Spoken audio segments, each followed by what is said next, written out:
C'est assez insolite de trouver des fruits comme porte cet arbre. En fait, peu d'espèces végétales font pousser des cabosses. Ce mot ne vous est peut-être pas inconnu, et c'est vrai que cabosse, c'est aussi le nom du fruit du cacaoyer. Je voulais faire des recherches sur le cacao, et je suis tombé là-dessus. Il se trouve que cette plante est très intéressante, et qu'il me reste des jours du calendrier à combler. Plutôt que de partir sur des plantes aromatiques que tout le monde connaît, je me suis dit pourquoi pas une plante exotique que personne ne connaît. J'avoue, je connaissais pas grand chose de cette plante avant d'être tombé dessus. Donc, aujourd'hui, je vous parlerai du cola.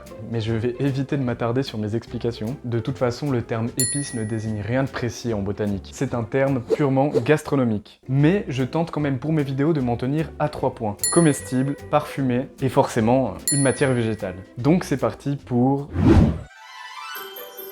Si vous n'avez jamais entendu parler de cette plante, c'est d'abord parce qu'elle est originaire d'Afrique du Nord, mais surtout parce qu'elle est pratiquement jamais sortie de son lieu d'origine. Certes, il se pourrait bien que ses fèves se soient retrouvées dans des pubs à la con de type téléachat, Le Power 500. mais c'est soit que le business autour de cette plante n'a pas du tout pris, soit qu'il est encore un peu trop tôt pour le dire. D'ailleurs, vous n'imaginez même pas les vertus qui ont été attribuées à cette plante. Et en plus, juste pour faire vendre le produit. Je débunk d'ailleurs ce méli-mélo demain. Vous verrez à quel point on peut dire des trucs mais tellement pas vérifiés sur internet. Mais reprenons.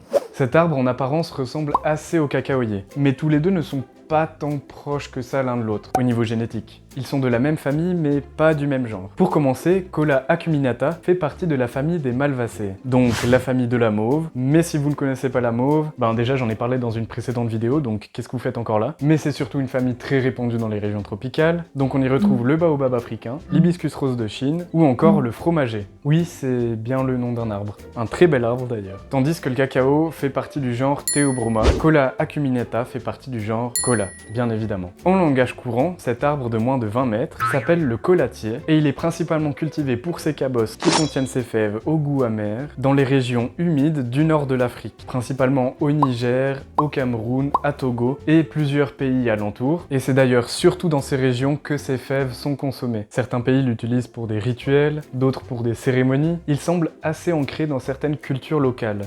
Cet arbre porte des fleurs que je trouve magnifiques, et je pense que c'est d'ailleurs un peu pour ça que j'en parle dans cette vidéo. Des fleurs qui peuvent être mâles ou femelles sur le même arbre. C'est donc une plante monoïque. Son fruit, la cabosse, est un fruit qui, en botanique, se classe parmi les baies. Oui, je sais, ça fait bizarre au début, mais c'est pas plus bizarre que la pastèque, la pomme ou encore la tomate. On s'y fait, mais j'en parlerai dans une prochaine vidéo. Les graines ou les pépins ou les fèves, les trois fonctionnent, ont un goût amer et sont parfois utilisées dans des boissons, un peu comme les fèves de cacao avant qu'on découvre le chocolat. Je pense d'ailleurs que si elles n'ont pas eu autant de succès que le cacao, c'est parce qu'elles sont beaucoup plus difficiles à conserver. Elles sont très sensibles à la lumière et à l'humidité, et il est difficile de les faire rentrer dans un processus de fermentation comme on le ferait avec les fèves de cacao. Après, je pense qu'il y a certainement aussi une question d'arôme et de provenance, mais ce ne sont que des suppositions, et je ne crois pas avoir trouvé beaucoup plus sur cette plante. On se retrouve demain pour un débunkage sur des vertus miraculeuses de cette plante, donc j'espère vous retrouver. Partagez la vidéo, activez la cloche. Merci d'avoir suivi la vidéo jusqu'au bout, et à demain!